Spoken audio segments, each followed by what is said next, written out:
महाकुंभ में संगम पर हाईटेक सुरक्षा।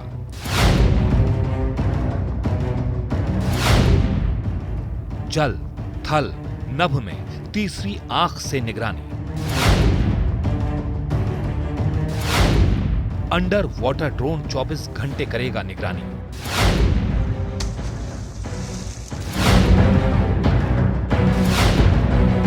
तुरंत शुरू होगा रेस्क्यू ऑपरेशन।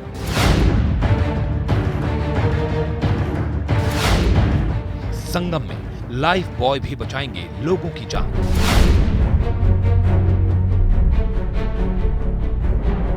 श्रद्धालुओं की सुरक्षा सबसे अहम मुद्दा है और इसके लिए पुलिस और स्थानीय प्रशासन ने कमर कस ली।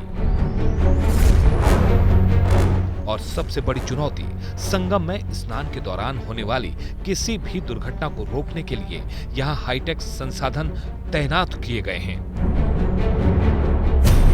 प्रयागराज महाकुंभ में आने वाले श्रद्धालुओं की सुरक्षा के लिए सीएम योगी आदित्यनाथ के निर्देश पर जमीन, आकाश और संगम के पानी में भी 24 घंटे निगरानी की जाएगी। दुनिया के सबसे बड़े आध्यात्मिक मेले में आने वाले 40 करोड़ से ज्यादा श्रद्धालुओं की सुरक्षा का पुख्ता प्लान बनाया गया है। हादसे की स्थिति में तुरंत राहत और बचाव कार्य शुरू किए जा सकें, इसके लिए डीप ट्रैकर यानी अंडर वाटर ड्रोन भी तैनात किया गया है।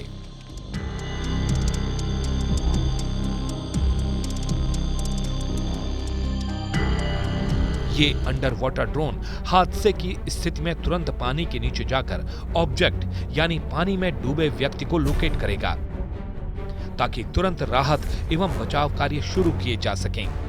ये अंडर वाटर ड्रोन 24 घंटे पानी के भीतर हर गतिविधियों की निगरानी करने में सक्षम है।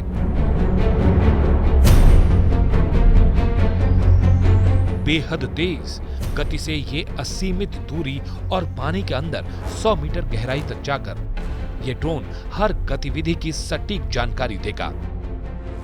सबसे खास बात यह है कि यह अंडर वाटर ड्रोन अंधेरे में भी लक्ष्य पर सटीक नजर रखने में कारगर साबित होगा।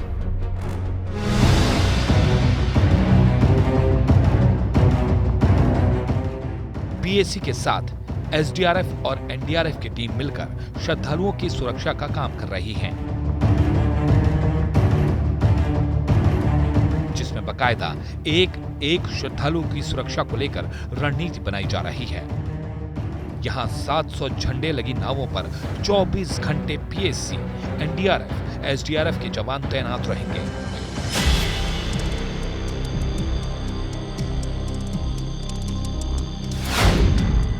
इसके साथ ही प्रयागराज संगम में श्रद्धालुओं की सुरक्षा के लिए रिमोट लाइफ बॉय भी तैनात किए गए हैं। ये लाइफ बॉय पलक झपकते ही कहीं भी पहुंचने में सक्षम हैं और किसी भी अनहोनी से पहले व्यक्ति को सुरक्षित किनारे पर ला सकते हैं। संगम तट पर लाइफ बॉय यानी जीवन सेतु का अधिकारियों की मौजूदगी में ट्रायल बेस्ड डेमोन्स्ट्रेशन भी किया गया। जीवन रक्षक उपकरण लाइफ बॉय के संचालन की जल पुलिस को ट्रेनिंग भी दी गई, ताकि किसी डूब रहे व्यक्ति को लाइफ बॉय की मदद से सुरक्षित बचाया जा सके। संगम तट पर डूब रहे लोगों की जान बचाने के लिए ये लाइफ बॉय बैटरी ऑपरेटेड है। रिमोट से लाइफ बॉय को तुरंत डूब रहे व्यक्ति के पास भेजा जाएगा और उस व्यक्ति को उसे पकड़कर आसानी से किनारे लाया जा सकेगा।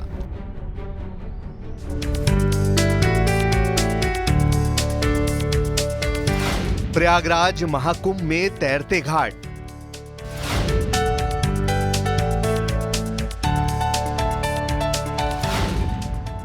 श्रद्धालुओं को मिलेगी सभी सुविधाएं।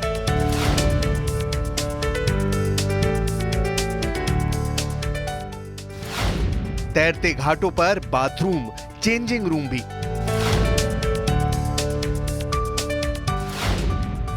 स्विमिंग पूल और बैठने के लिए सोफा भी।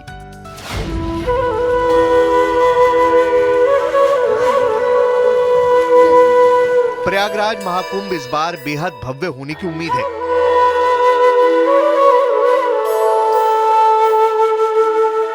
महाकुंभ में 40 करोड़ से ज्यादा लोगों के पहुंचने की उम्मीद है। लिहाजा यहां बड़े स्तर पर सभी सुविधाएं जुटाई गई हैं। यूपी की योगी आदित्यनाथ सरकार महाकुंभ में हर सुविधा देने की कवायद कर रही है। खासतौर पर श्रद्धालुओं के लिए सामान्य सुविधाओं पर विशेष ध्यान रखा जा रहा है, ताकि देश विदेश से आने वाले श्रद्धालु यहां से अच्छा अनुभव लेकर जाएं।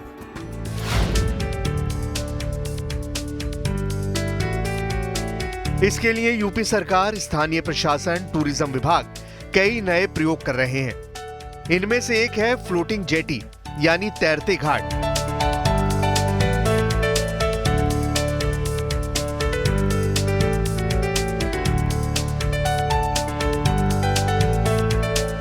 जी हां, आपको सुनने में भले ही अजीब लगे, लेकिन प्रयागराज संगम में एक बेहतरीन प्रयोग किया गया है। प्रयागराज संगम में पौराणिक घाट तो है ही, साथ साथ फ्लोटिंग जेटी भी बनाए गए हैं और संगम किनारे पानी पर तैरते इन घाटों पर श्रद्धालुओं को कई बेहतरीन सुविधाएं मिलेंगी। फ्लोटिंग जेटी यानी तैरते घाट श्रद्धालुओं के लिए खास आकर्षण होंगे। यहां श्रद्धालु बैठकर आराम कर सकेंगे। इसके अलावा फ्लोटिंग जेटी पर 2-2 रूम भी होंगे, बाथरूम और एक छोटा स्विमिंग पूल भी होगा। इसके अलावा यहां सोलर इन्वर्टर आदि भी लगाए गए हैं। यहां श्रद्धालु बैठकर आराम कर सकेंगे, स्नान कर सकेंगे और कपड़े बदलने की भी सुविधा होगी। श्रद्धालुओं को इन तैरते घाटों पर अधिकतम सुविधाएं देने का प्रयास किया गया है। ये यहां पवित्र स्नान के साथ साथ बैठकर आराम भी करेंगे। सरकार श्रद्धालुओं को सुविधाएं देने के लिए सभी कोशिशें कर रही है और फ्लोटिंग जेटी भी इसी का हिस्सा है। जेटी में पर्याप्त स्पेस, जैसे जो वहाँ पर प्रयागवाल पहले से बैठते रहे हैं, उन्हीं को ये स्पेस अलॉट किया जाएगा। उन्हीं को स्पेसिफाइड स्पेस अलॉट किया जाएगा जेटी पे। उस पर चेंजिंग रूम रहेगा और बैठने की जगह रहेगी और बेदिंग एरिया रहेगा आगे। दरअसल संगम पर तीर्थराज प्रयागराज का नाम आते ही हमारी स्मृति में त्रिवेणी संगम और महाकुंभ का नाम आता है, लेकिन प्रयागराज के संगम तट और महाकुंभ की परंपरा से जुड़े हैं यहाँ के तीर्थ पुरोहित। प्रयागराज के तीर्थ पुरोहित, जिन्हें प्रयागवाल या स्थानीय बोली में पंडा भी कहा जाता है, प्रयागवाल क्रियाक्रम, पूजा पाठ आदि के लिए संगम में बांस के सहारे तख्त लगाकर अस्थायी इंतजाम करते हैं। फ्लोटिंग जेटी को उनके विकल्प के तौर पर बनाया गया है। इन फ्लोटिंग जेटी पर पूजा पाठ के साथ ही स्नान, चेंजिंग और आराम करने की सुविधा भी दी गई है। प्रयागराज संगम में आने वाले सभी श्रद्धालु इन तैरते घाटों की सुविधाओं का लाभ उठा सकेंगे।